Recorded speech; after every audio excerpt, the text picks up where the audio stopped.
नमस्कार, मैं हूं निशांत चतुर्वेदी। आप देख रहे हैं यूपी के दिल में क्या है। आज हम उत्तर प्रदेश में चुनाव की तेज होती सरगर्मियों के बीच खराब होती जुबान का जिक्र करेंगे। कैसी भाषा कितनी खराब हो गई है और किसने उत्तराखंड में की पूजा। लेकिन सबसे पहले हम बात करेंगे योगी आदित्यनाथ की, जिनके मुताबिक उत्तर प्रदेश के चुनावी मुद्दों में लव जिहाद और कैराना का पलायन सबसे अहम है। राहुल और अखिलेश के गठबंधन पर वो क्या सोचते हैं और राम मंदिर का क्या भविष्य, आइए देखते हैं। बीजेपी के तेज तर्रार और कट्टर हिंदुत्व की छवि रखने वाले नेता योगी आदित्यनाथ अपनी रैलियों में लव जिहाद और विकास मुद्दों को जोर शोर से उठा रहे हैं। इस वक्त योगी आदित्यनाथ जी हमारे साथ मौजूद हैं, बात करते हैं। योगी जी, उत्तर प्रदेश का चुनाव बीजेपी के लिए जीतना बहुत जरूरी है, लेकिन उसमें बीजेपी भले ही विकास की बात करे, लेकिन बीजेपी की कोशिश है कि कोई ना कोई ऐसा मुद्दा उठाया जाए, जैसे लव जिहाद की बात आप कर रहे हैं या मंदिर की बात भी आपके नेता कुछ लोग कर रहे हैं। तो आपका मेन मुद्दा क्या है चुनाव में? लव जिहाद है, राम मंदिर है या विकास है? देखिए, हमारा मुद्दा अब चुनाव में विकास भी है और सुरक्षा भी है। ये दोनों उत्तर प्रदेश से जुड़े हुए महत्वपूर्ण मुद्दे हैं और इन दोनों को लेकर के भारतीय जनता पार्टी ने अपने चुनावी घोषणा पत्र में जो बातें उत्तर प्रदेश की जनता से जुड़ी हुई हैं उन सबका स्पष्ट उल्लेख किया है। जो कुछ भी चुनावी घोषणा पत्र में है वही मुद्दे हम उठा रहे हैं और वही उत्तर प्रदेश की समस्याएं भी। योगी जी, राम मंदिर का मुद्दा भी चुनाव के मौके पे याद आता है। केशव प्रसाद मौर्य ने कहा कि अगर हमारी सरकार बन जाती है हम लोग यहाँ पे राम मंदिर बनवा देंगे। तो क्यों नहीं बन पा रहा? इतने साल हो गए राम मंदिर मुद्दे को लेकर के। बीजेपी पहले कहते थे सेंटर में हमारा बहुमत होना चाहिए, अब बहुमत भी है, तो विलंब क्या है राम मंदिर बनने में? देखिए, राम मंदिर का मुद्दा सुप्रीम कोर्ट में है और माननीय उच्चतम न्यायालय उसका संज्ञान लेगा, लेकिन न्यायालय जो भी निर्णय ले उसमें राज्य सरकार की एक बड़ी भूमिका होने जा रही है, क्योंकि लॉ एंड ऑर्डर की स्थिति अंततः राज्य सरकार को देखनी है। आप याद करिए 1986 जब अयोध्या में राम जन्मभूमि पर लगे हुए ताले को खोलने के लिए उस समय की कोर्ट ने स्टेट गवर्नमेंट से पूछा था कि राम मंदिर का ताला खोल रहे हैं, राम जन्मभूमि का ताला खोल रहे हैं, इसके कारण जो कानून व्यवस्था की स्थिति पैदा होगी, क्या राज्य सरकार उसको कंट्रोल कर लेगी? राज्य सरकार ने जब सकारात्मक रूप जवाब दिया, कोर्ट ने आदेश दे दिया। राम जन्मभूमि के मुद्दे में भी, मंदिर निर्माण के मुद्दे को लेकर के भी ये सब चीज़ें आने वाली हैं। इसलिए इसके लिए आवश्यक है कि वहाँ पर अनुकूल सरकार बने और भारतीय जनता पार्टी जन भावनाओं का सम्मान करने के लिए संकल्पित है और एक संवैधानिक दायरे में रहकर के अयोध्या में राम जन्मभूमि पर भगवान राम की भव्य मंदिर के निर्माण का मार्ग प्रशस्त हो, ये भी करने के लिए। मतलब सरकार बनते ही आप लोग भव्य राम मंदिर का निर्माण कर देंगे? हमने कहा ना, संवैधानिक दायरे में रहकर के समस्या का समाधान का रास्ता निकालना और अयोध्या में भव्य मंदिर के निर्माण का निर्माण। लेकिन योगी जी, आपके बारे में कहते हैं आप जहर उगलते हैं जब भी रैलियों में बोलते हैं। कभी जनसंख्या वृद्धि की बात आती है, कभी लव जिहाद की बात आती है। तो ये चुनाव के मौके पर रैलियों में ही ऐसा क्यों आप बोलते हैं? कौन सा जहर है?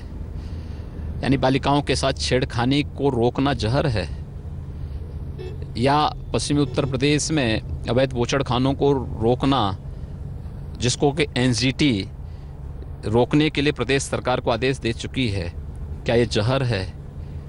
क्या सामूहिक पलायन के मुद्दे को उठाना जहर है?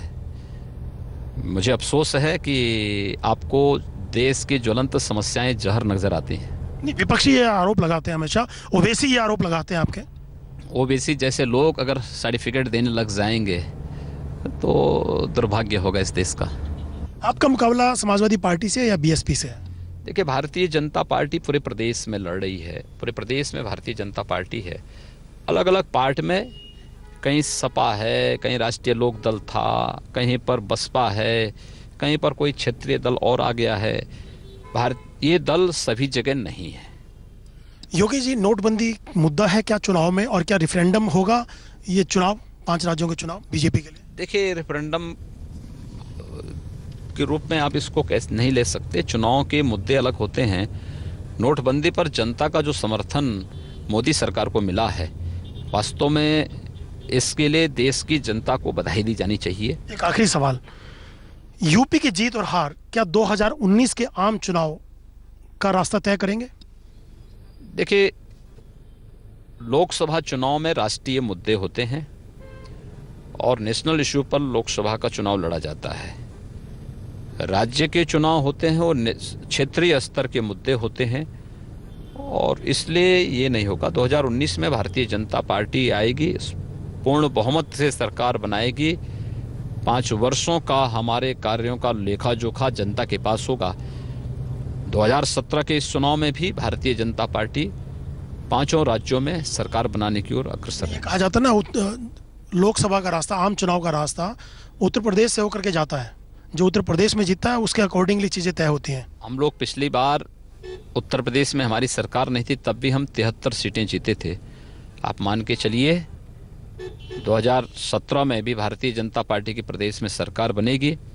2019 में हम लोग उत्तर प्रदेश की 80 में से 80 सीटें लेकर के आएंगे। धन्यवाद। बाकी खबरों के लिए देखते रहिए आज तक। अब बात यूपी चुनाव में नेताओं की बिगड़ती जुबान की। आजम खान ने रामपुर की एक चुनावी सभा में अमर सिंह पर हमला बोलते हुए एक बार फिर हर तरह की भाषाई मर्यादा तोड़ दी। उन्होंने मंच से अमर सिंह पर तमाम भद्दी टिप्पणियां की। जैसी मैंने खींची है किसी ने नहीं।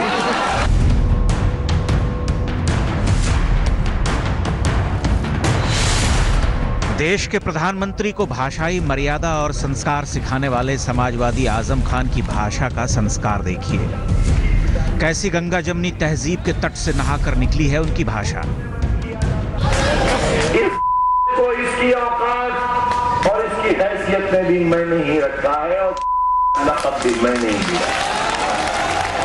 आजम खान ने पूरे देश की सियासत में भाषा का अलग मानदंड रखा है, जिसमें दूसरों के चुटीले व्यंग्य पर भी वो आंखें तरेरते हैं और रामपुर में छुट्टे सांड की तरह किसी की भी इज्जत का खेत रौंद डालते हैं। वहाँ उनकी अपनी भाषा चलती है, उनके संस्कारों की अपनी चौहद्दी होती है, अपनी टेढ़ी मेढ़ी वर्तनी होती है, अपना टूटा फूटा भौंडा व्याकरण होता है।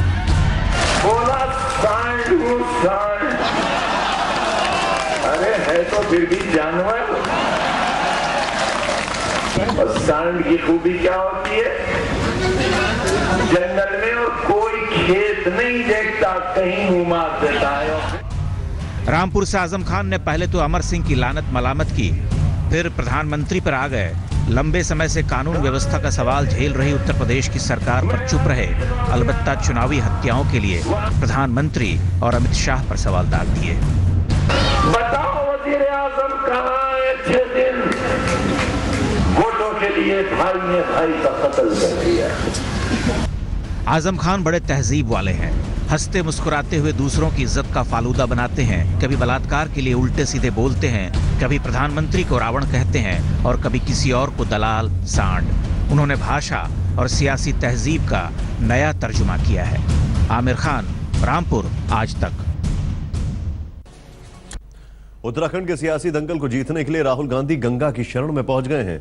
राहुल गांधी ने आधी रात हरिद्वार के हर की पौड़ी में गंगा आरती की और गंगा जल का स्पर्श किया। यकीनन गंगा से चुनावी जीत का आशीर्वाद भी मांगा ही होगा।